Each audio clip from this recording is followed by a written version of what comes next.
Alright guys, I'm going to show you the tent here. This is a European style tent. It is 13 long by 11 wide. So follow me and I'll show you around.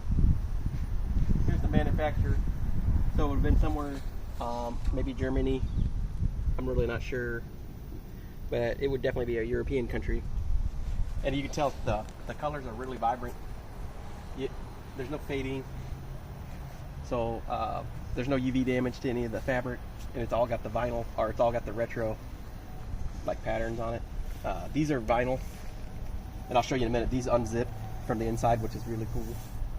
And they also can be cinched up. Here they can be cinched, rolled all the way down and cinched up. The rest is like a lightweight fabric, so it is canvas. It's not nylon. It is fabric canvas, like a low weight ounce. Along the bottom there's a mud flap, and that's vinyl. There is no floor, but a lot of the European tents were built without floors. And then this is the exact identical to that window. It comes undone. And then this is an awning, but it's only on this front side.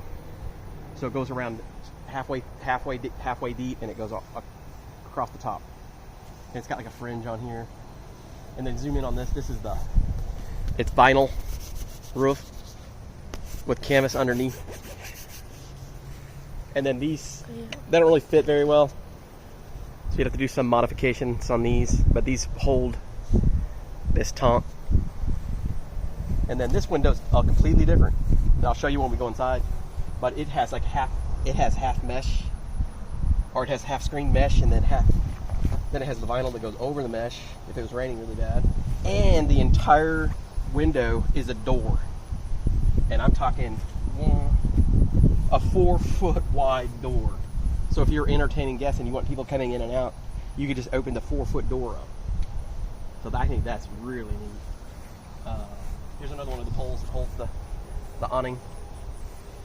Fabric's really good condition, no holes. I haven't seen any holes in the vinyl on top. These are just for guy lines to pull it taut. And then I do have a couple guy lines. I didn't set up all the guy lines, but there's one here just to hold that. And then there's another place to put one here, but I didn't do it yet. Okay, let's come around the back side. Some people might think it's the front side. I really don't know. It doesn't really matter, but it's totally different. It's got a little slant, so it has like maybe a 5-degree angle. The poles actually come inward like that. This is one of the 2 attachment points, so that's how you start when you're installing it. You put this on first, then you drape the rest down. And this is a guy line. I didn't guy this out yet. And this is like a mini door. This would just be like, I guess this is just like just for sneaking in, like if you just want to sneak in on somebody. But all these are adjustable. These flaps, zoom in on these flaps. All these flaps, you can kind of put them where you want. So if you want to make a little bit more of an entrance, you can. Okay, let's come around this left side. So this is a unique window. It's not like any of the other windows. It just has a giant vinyl flap that comes down.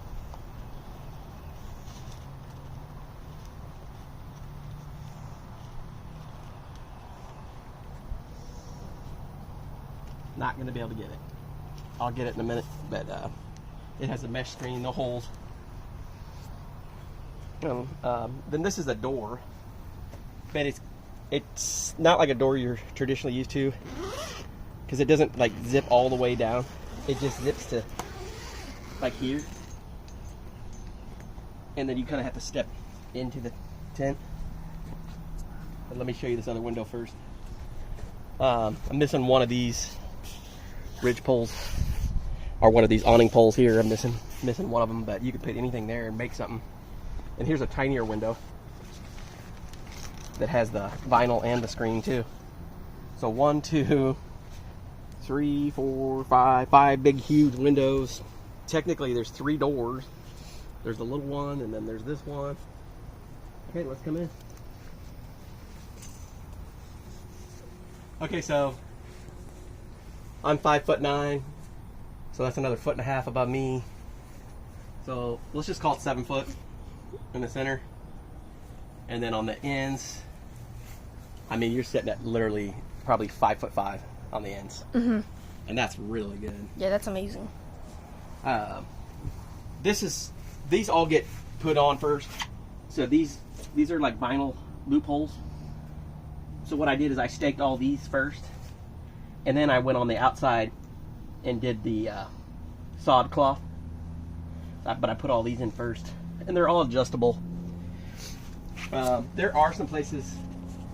The roof has no leaks that I'm aware of. There's some staining, but it just seems like a normal amount of staining. I don't see any mold or mildew. I just see dirt, which is what you would expect. Let's come over here and look at this. The tent's got these weird, are actually just really unique shower curtains. Or not shower curtain, but like a window curtain. You can just slide it. So it has these little sliders. And there's like 5 or 6 of these fabric pieces. So you can slide that open. Yeah. And this is really cool. You can slide this. And let's say it's a hot day, you can just actually unzip the entire window. I'm going to call this the front side. Just because I want to. But you can unzip the entire window. It actually comes completely off the zipper. And then you can actually just bring the whole thing down. Yep. Same thing on this side. You can take the entire window down. Or just whatever portion of it you want now.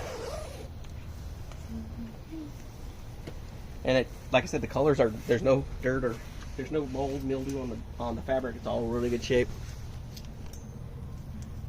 There are a few places where the mud flap is separated a little bit. But this tent's not going to be for camping really. So somebody glued this, so this will probably need sewed. There's a few places where they've done a few repairs. I'd say there's 5 or 6 repairs overall. But it seems like at the edges here is where that needs the repairs that have been done. There's a couple patches here on the actual fabric. So overall, there might be 8 or 9 little patches, but it's all intact.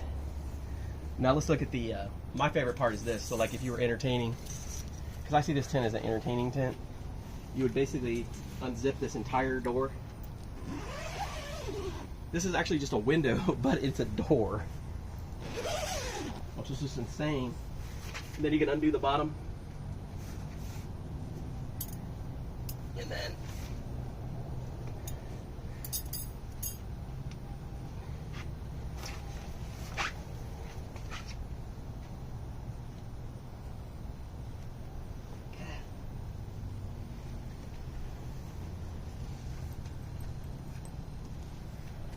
And then you got a 4-foot door. So I think that would be how like I would set it up.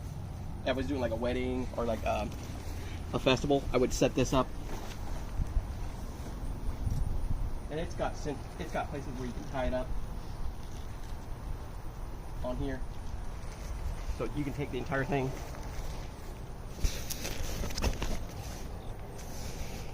And tie it down. I'm not going to do all of them, but you can tie it up. And then you're coming in. And you're ready. You can have your outdoor bar in here. You could do check-in for like a kiosk for a campground or anything you wanted to do. You could actually camp in here. If you're worried about critters and snakes, this is not the tent. Because you have holes in various places. That no matter what you do, you're going to have some.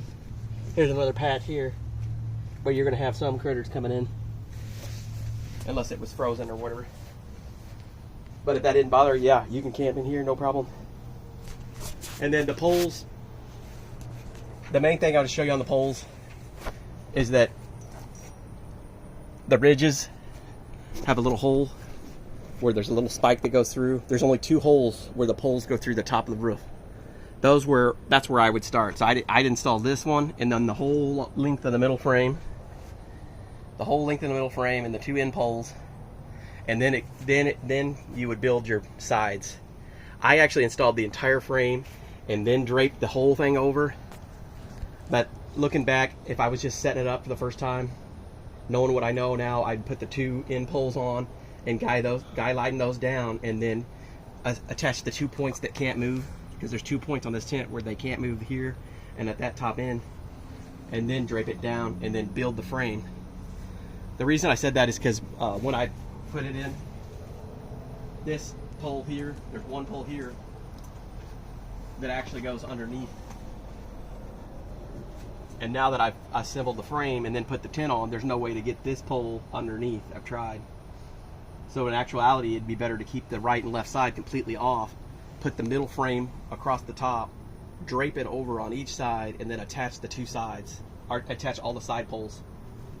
This side with this door has an extra pole that goes to the ground, and I think that's just to support the door.